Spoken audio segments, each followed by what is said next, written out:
Welcome back to the most news in the morning. The tale of Apache warrior Geronimo and his brave fight against the U.S. cavalry has become legendary. But now his remains, and in particular his skull, are the focus of a tangled legal case. His family believes that the answer lies with one Ivy League school's secret society.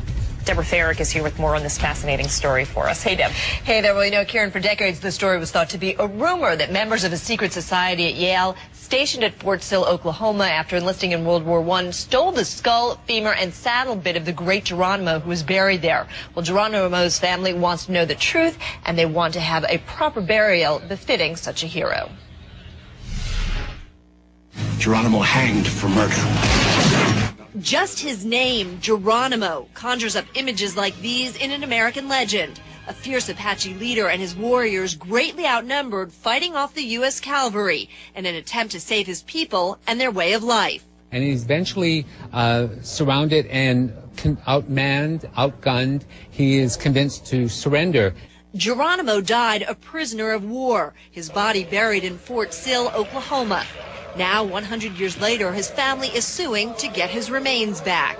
After a while, you know, it hurts you inside. Harlan Geronimo is the warrior's great-grandson. He and other descendants are suing Yale University and the secret society known as the Order of Skull and Bones, claiming Geronimo's skull was stolen back in 1918 by Yale students, members of the secret order. One of the alleged grave robbers, Did Prescott Bush, the father and grandfather of Presidents 41 and 43. When you desecrate a grave like of this nature, you know, you upset the spirits. And sooner or later, you know, the spirits will come after you. For decades, members called bonesmen dismissed the suggestion as a hoax. But a bonesman's letter written in 1918, discovered 2 years ago at Yale, suggests otherwise. Quote, "The skull of the worthy Geronimo the Terrible exhumed. Now, safe inside, the T. T is believed short for the tomb, the bonesman's private club."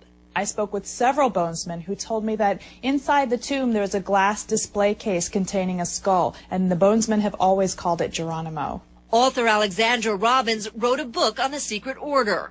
If it is found that Geronimo's skull is really in there, that's a crime. Geronimo's descendants have also sued President Obama and Secretary of Defense Robert Gates, hoping to recover Geronimo's remains at Fort Sill. He died as a prisoner of war. Still, he was not free, and he was not free to be buried in the old customary ways that the Apache would have been buried at that time.